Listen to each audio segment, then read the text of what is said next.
is Harv H. from Morristown, and the topic is Courage to Change. Right. Yeah.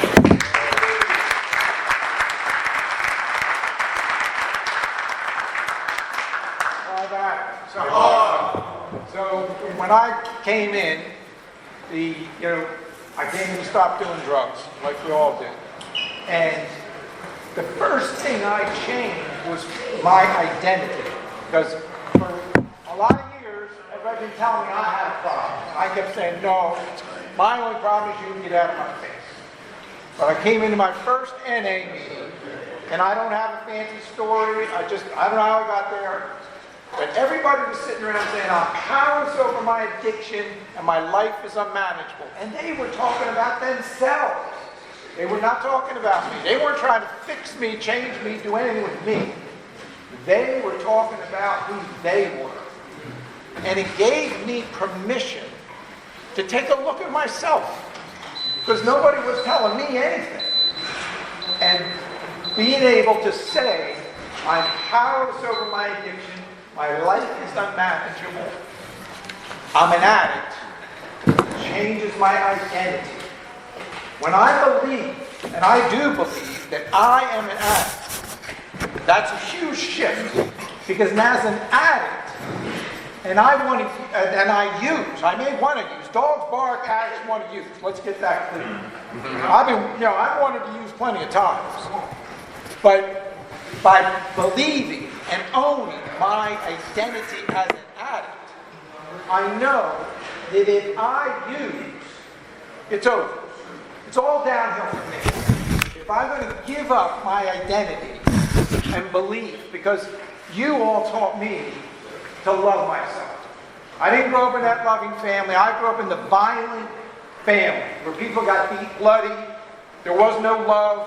You were raised on your own. So I didn't know anything about this love thing. Love was I didn't understand that shit at all.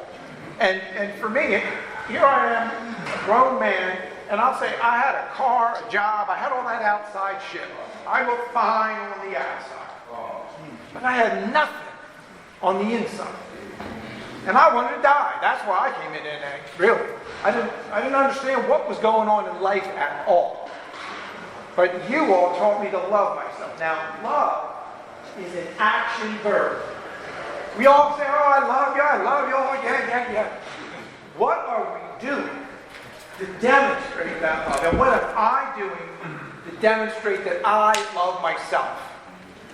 And loving myself, I have to act like it. So if I know I'm an addict, and I'm going to go use, I am not loving myself. I am killing myself. I am destroying myself. And you taught me that I got to take the action to take care of myself first. If I don't love myself, it's over. I got nothing to offer anybody. So taking those steps, believing I am an addict, that's the first biggest, wonderful change I ever got. And I'm lucky. I got that right off the bat, and I just hung on to that. I am an addict. I cannot use under any and all circumstances because I'm in the sewer right away. And that's not loving myself. Now, I had to learn later, because things take time. I remember coming to it was the second Jersey region convention this was, and there was this guy up there, and he had 12 years, and I thought that clean time equaled recovery. You can't get recovery without clean time, but clean time does not equal recovery. This guy was sharing, he said he had 12 years clean, and they cut him down when he tried to kill himself. And he was unconscious when they cut him down, and I was like, oh God, oh man, there's more to this than just not using. There's more to recovery than just not using drugs. I was shocked. I thought, because I thought I was there. I was not using that. Was going to be it. But there is so much more that I had to change to be comfortable with myself and accept myself and be able to love myself on an ongoing basis. Not like a start and stop, not that stuff. Like love myself every day in whatever the circumstances were and in whatever I had done. Because I haven't led a perfect life in recovery. There's things that have gone wrong, problems, mistakes. But I start to love myself underneath, right through all that, and accept that I'm in a process of recovery. And this is an ongoing process. In the beginning, I thought love was sex, and then being with a woman, well, that was it. That's where it had, that's where it was. And you know what they call people who have sex without birth control? Parents. And I was parents. And I realized if I didn't want this to happen, I have to take responsibility. It's not somebody else's job to make sure I don't become a father. It's me. So I got to accept it. Take care of that shit. We're not doing that anymore. But that was a lesson for me that if I wanted to be different, I need to make the difference. I got to be the difference. I have to take responsibility for my life. And that was a huge change for me because, and I didn't really get this insight until I had like 15 years in.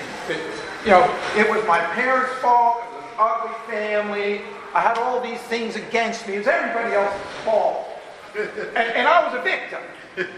Well, when you're 35, 40 years old, like, what are we being victims here? This is my life.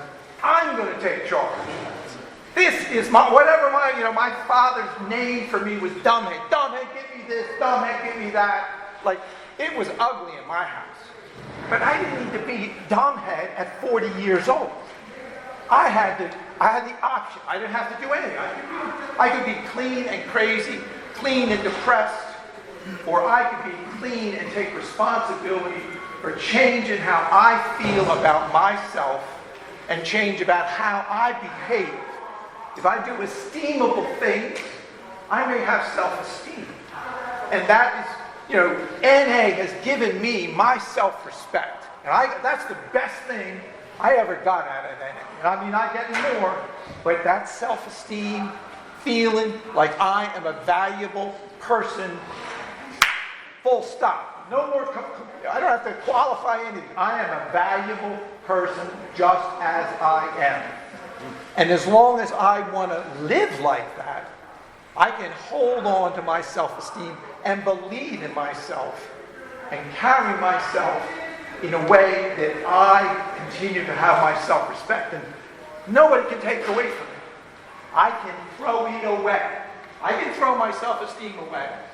Why? If I pick up, I throw all that away. And I go right back to being that drug addict, miserable mother who is just a cancer on everybody around me. And I got no self-respect. And that's really scary to me. I don't want to go visit that because now I've been someplace else. I do have self-respect. I don't know what that would be like to lose that and have to struggle with that inside of me. I don't want to do that struggle. So, in our Living Clean book, it says in the preface that, and I'm not good at quoting, I'm not a paraphraser. It says, we knew from the beginning we were describing a problem not related to any single substance, but a disease that if left untreated would manifest in one symptom or another until it killed us. A focus on one symptom or substance is too narrow for us. Just as we understand addiction affects all aspects of our lives, we can see that recovery affects all aspects of our lives. So I had to start to get in touch with, I was an angry young man. And anything that came up, I just get angry, get you away. Or I was a runner. We got a problem, I'm going, so I'm going to deal with you, fuck you. And so I had to come to grips with, how am I going to deal with people? Am I going to change and develop the skills to resolve issues? To be able to hear what somebody else is saying or what are they feeling? And be able to process that. And think about that before I push them away, get angry, or even respond. Can I allow people to communicate with me what their needs are, what's going on with them. And I think, can I develop that maturity to be able to consider somebody else's position, life, needs? You know, I had a marriage with the 3 kids. That was a nightmare because that was all about sex for me. All the other qualities of this woman were not important. She was a woman. That was what was important. So, you know, she ended up relapsing. Wanted me to relapse. There's this thing called Alcoholics Victorious. I don't know if you ever heard of that, but you have a sponsor, you have a plan, you file your drinking plan with your sponsor, and then you go out and you follow the plan. And they have meetings and they talk about this and all. Well, she got a monitoring program. Well, now, we don't know what happened to that. She wanted me to do that. I was like, oh, no. That's not what I'm doing. I'm powerless over my addiction. I'm not messing with that stuff. So, that marriage went away. Luckily, I was very relieved. So I got involved with another one. And I was single for 7 years. I was raising those 3 kids by myself for 7 years. She had warrants and felonies, and she was gone. She went to Florida, never came back. There was no support. There was none of this visitation on the weekends. There was I was a single parent, full time, 3 kids, everything. So after 7 years, because I was easier, I made the decision, I'm not getting in a relationship. That is too much for my head. I do not know how to manage a relationship. I can't do it. I've got to figure this out. So I got 7 years into this now, and I met a very nice woman, and the first thing she said to me, I was at a singles thing, she said, she had 2 daughters, I have 3 boys. She said, my girls will always come first. They are the most important thing in the world to me. And I said, well, that's a refreshing position because I'm looking for a partner. I'm a single dad. My youngest kid is 7 at the time. And I wanted a partner. I wasn't looking for sex anymore. That was not the criteria. I had changed in what I was looking for in a relationship. I wanted a teammate, an equal partner, somebody working with me to be able to do this family thing that was hard, you know. So we do this. It works out very nicely. She's like a straight woman, never smoked a joint, never did any of that shit. I mean, like, we had to go into a school conference one time, and the teacher says, this is very awkward, I don't know how to bring this up. We said, let's just be blunt, just let it on. Well, she said, your daughter came to me, she said, she uses your bathroom in the morning, and there's also often a half a glass of wine in the bathroom in the morning. So I'm concerned maybe somebody has a drinking problem. And I said, ma'am, I never left a half a glass of anything.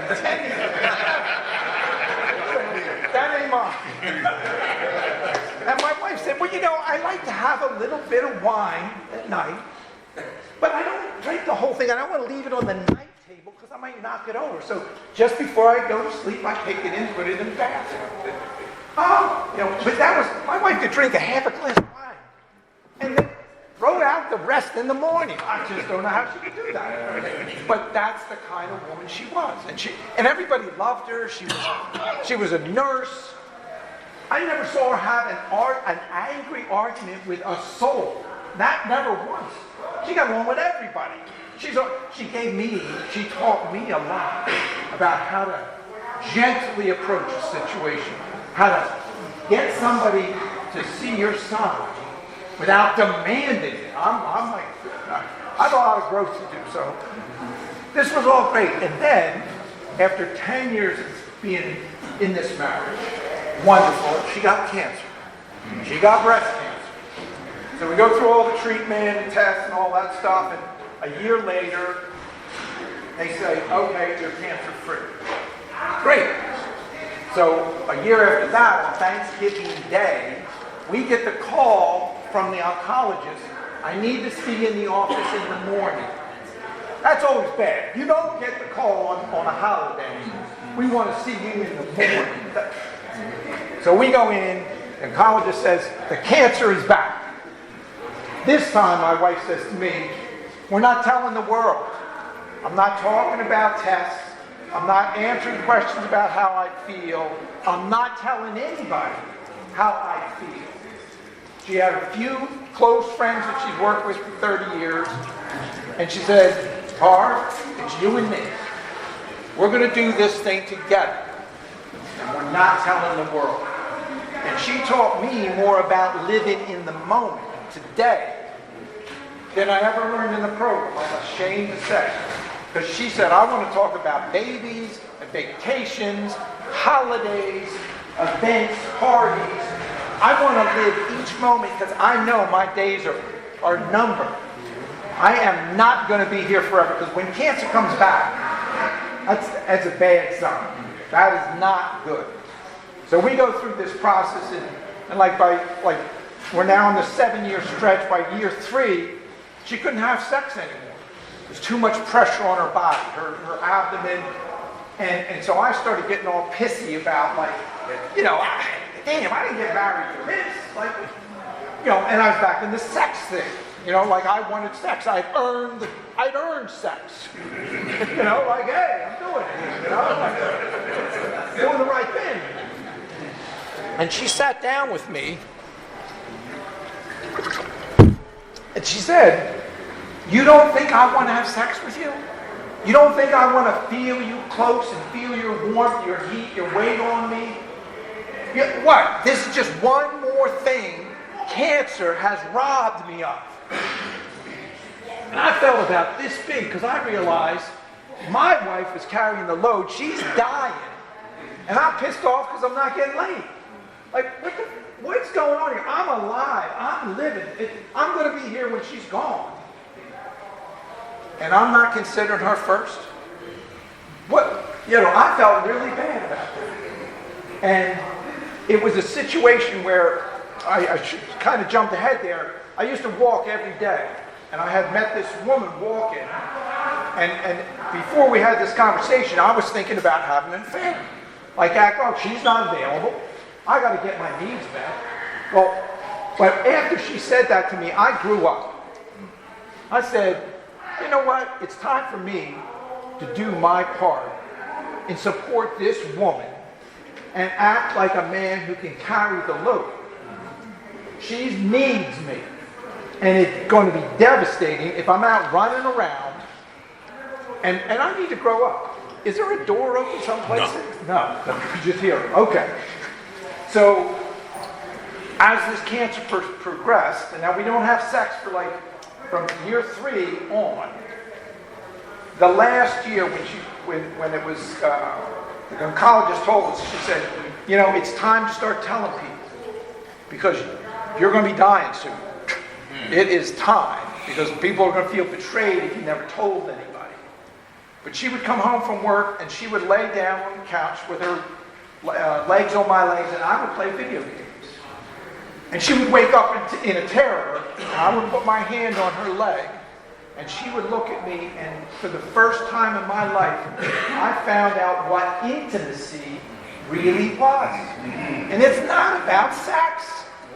It's about feeling somebody right through you and feeling yourself going back into them. And man, I'm embarrassed. I'm 60 years old and I got to learn about intimacy. Come on, man, I'm late to the party. I am late to the party. But I figured out that this connection with this person, feeling this person, and wanting to be there for them was what real intimacy was. And she, it wasn't about sex. I remember at the very end, she had some friends over, and I would go outside. When her girlfriends would come over, I would give them their space so they could talk. And she said to her girlfriend, "Did you see the angel?" And her girlfriend said, what angel? She said, him. And I was walking by outside through the window because she felt my support and my love. And, after she passed, I had no regrets. I had no shame, no embarrassment, no I should have. No. Anna taught me to stand up and be there for somebody else in a way that I could respect myself. And you know what? That's priceless. My self-respect, I just had no regrets. I did everything I could. I remember at the very end, because she couldn't sleep, it was really rough. I called her sisters in, and I said, I'm collapsing. I have no sleep left. I'm sleepless. And so I slept in another room. Her sisters were with work. She went down and she said, go get him and bring him in here. I want to hold his hand. So they come wake me up and I go and sit there and hold, because that's what she needed. And I was so blessed to be able to be there and feel that connection. And I never felt anything like that before in my life. Like I said, I was 60 years old, man. I'm late, but it's given me a new look on, and I have changed in how I relate with people, women. After she passed, I was really not fit for the world. I went and I hiked the Appalachian Trail from Georgia to Maine. It took me 6 months. And in that, because that was the best thing I could do. I needed to get out of here because people, and this was one of her jokes, she would be working, somebody would come into the hospital and they'd be like, oh, I gotta get my brakes fixed, what do you think? All of a sudden she'd go, oh, is it cancer? I go, no, it's not cancer. She said, I bet you'll be okay. And then her friends would laugh because they know this woman is dying, looking at them and saying, you get a little perspective here, man, handle your business. So I met this woman, and for 5.5 years after that, life was spectacular. And I learned that I don't have to be right all the time. Sometimes, let's do it your way. Let's see what happens. This need to be right is unnecessary in my life anymore. I want to be happy. I want to communicate. I want to develop the skills in a relationship to have a positive relationship. I don't want to have conflict and anger and slamming doors or isolation. And so we spent the next 5.5 years, because what I do is I travel, I hike, I hike out west, I built out a travel van, go out for 8 months at a time, just go to national parks and hike. Forest fires came out in 23 when the whole world was burning out there. Started going to Europe. So we had a 5 month trip to Europe. And the first thing we did was hike from the Mediterranean to the Atlantic. No, from the Atlantic to the Mediterranean on the French-Spanish border of the Pyrenees Mountains. This was the first time that things weren't feeling quite harmonious between myself and my partner. But I just let's see what develops. So we get over. It takes us 6 weeks to do this hike. It's like 500 miles. And she says, we get to the Mediterranean. And I say, what's up? Something's up. She says, I want to have a baby. I don't want to. She said, I don't know whether I want to have a baby, but I can't figure out whether I want to have a baby waking up next to you. It's warm. It's wonderful. Life is great. But I don't want to have a baby with you. You're old. And you had 5 kids, and you told me, because we got together, she didn't want to have kids, and I didn't want to have kids. That was a match. No babies. And now she's 29, and she's thinking about having a baby. So I had a choice. Do I want to control her, get angry with her, and try to manipulate her to change her mind so I can keep having what I want? Or do I want to respect that she's 29, she's in a different place than I am in my world, my life, in a stage of life, and how can I support her to find out whatever it is she wants? See, to me, the definition of loving somebody is when you want what's best for them more than you want what's best for you. And in this situation, here I have a partner who it's been fabulous, the best 5.5 years of my life. I mean, kids are all gone. We just travel, we do whatever we want, all over the world. I mean, it was beautiful. But this is not, she's faced, she's stepping onto a new edge. She's looking at something new in her life. What do I do with that? Do I support her in that process? And that's exactly what I did. Because I looked at, when she said that to me, the very first thing I said to her was, God has a steep learning curve for me coming up. Because I was crushed. Like I said, this is the best 5.5 years of my whole life. But I could choose, NA taught me, I can have gratitude for the beautiful 5.5 years, or I can piss and moan about the future that I'm not going to get. And I'm not into pissing and moaning anymore. I am way past that. How do I focus on the gratitude of what's been given to me? And that's what I did. We still stayed together we broke up for a couple of weeks because we're in this 5-month trip. We got back together just to finish the trip. We finished the trip. I supported her through the process of just exploring her feelings, what was going on. We got back. She went on her way. And that was it. That was the end of that story. And I really never got angry about it. NA has taught me to take a look at the situations and change how I respond. Just because it's not what I want doesn't mean it's not what's going to happen. So how do I deal with what's going to happen?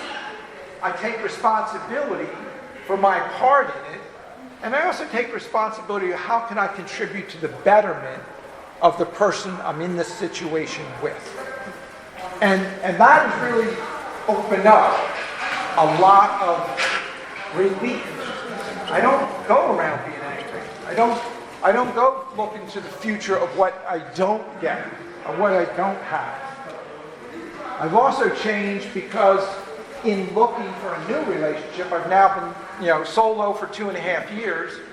I know what I want in a relationship, and sex isn't the bottom line. Yes, I want sex, no doubt, but I also, for me, I need somebody because I like to hike and camp and travel. And you'd be amazed at how few women there are out there who are available full-time to go travel the world. Everybody's got to take care of their dog, their mother, their sister, their cousin. They got their job to do. They got all this stuff. I'm also looking for somebody who is physically fit.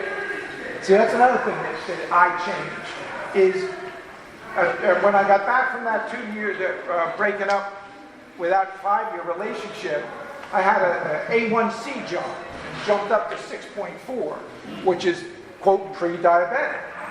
So again, I could piss and moan and say, oh, this isn't fair. I exercise all the time. I've always exercised. I've been a vegetarian for 50 years. I never smoked cigarettes. I've been in recovery a long time. This isn't fair. Well, no, this is what it is. How can I change? I could go get on that metformin or take some kind of pharmaceutical solution.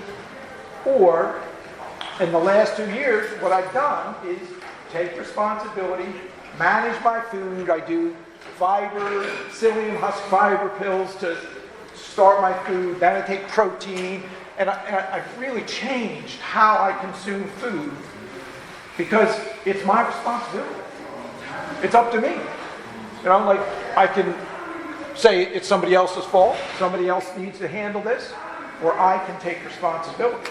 So I have. So, again, as I look for a new partner, I'm not settling for just sex. Or I'm not settling for dinner and watching TV. I'm really looking for somebody who is going to match my interests and my lifestyle to be happy, or I'll keep being myself.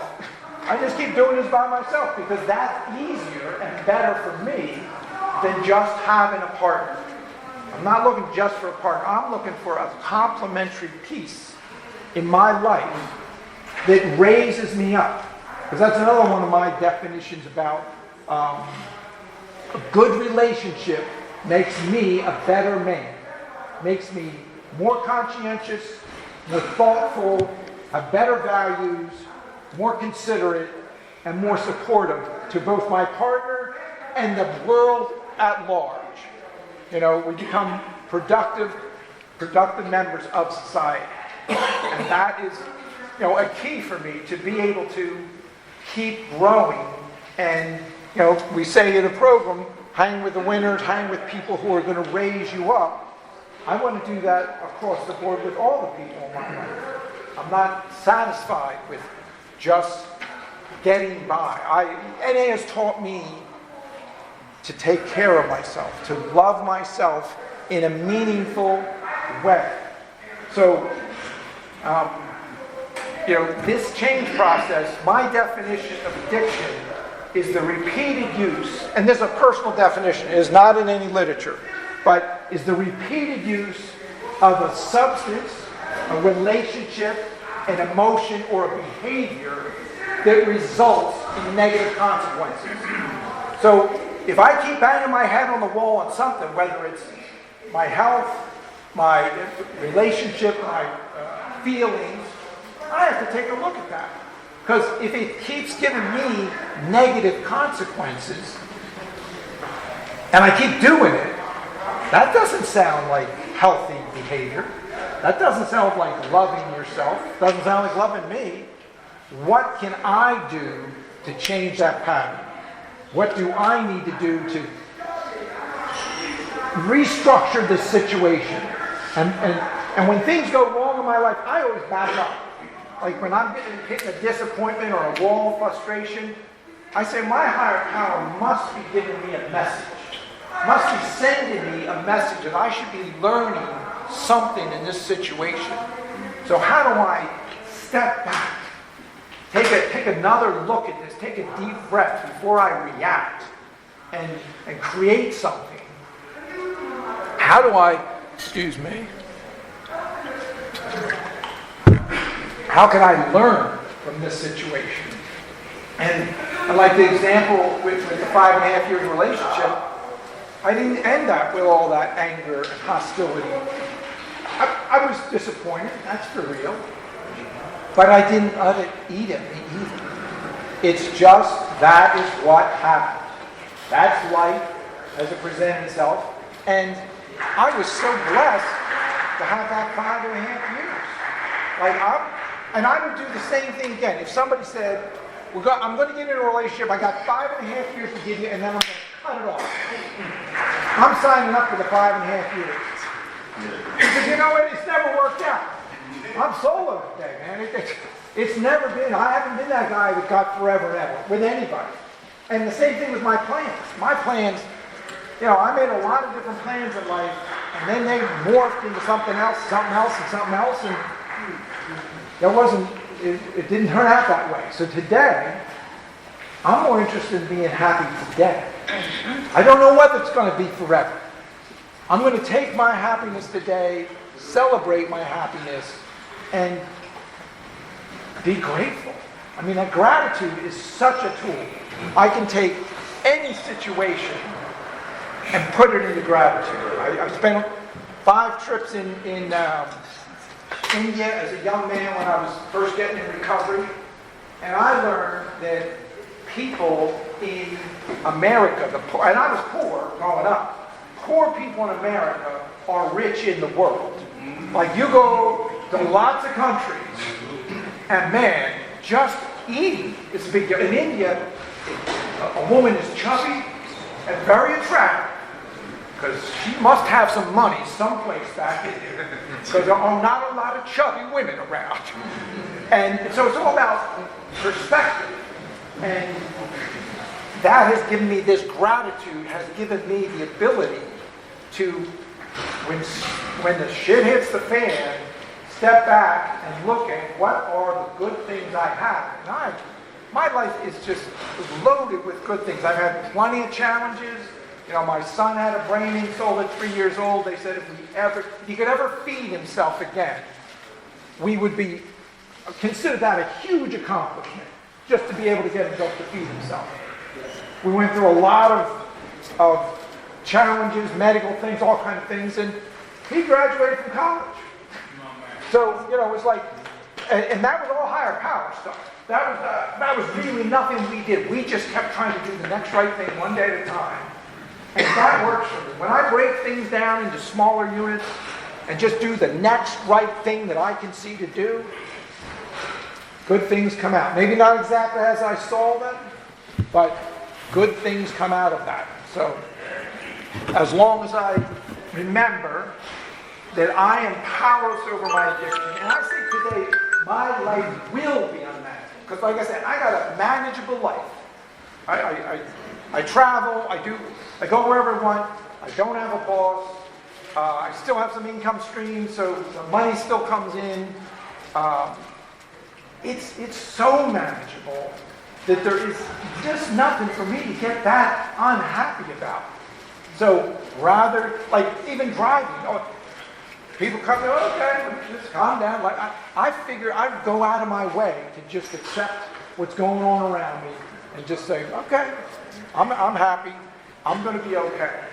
So with a manageable life, I know that if I use, my life will be in the sewer right away. And it will not be manageable anymore. And I will lose. Because I've seen people with 20, 30, 40, 35 years. I'm talking about 35 years, go back out, lose his house. We're done? All right. Very good. Thank you. Have a nice day.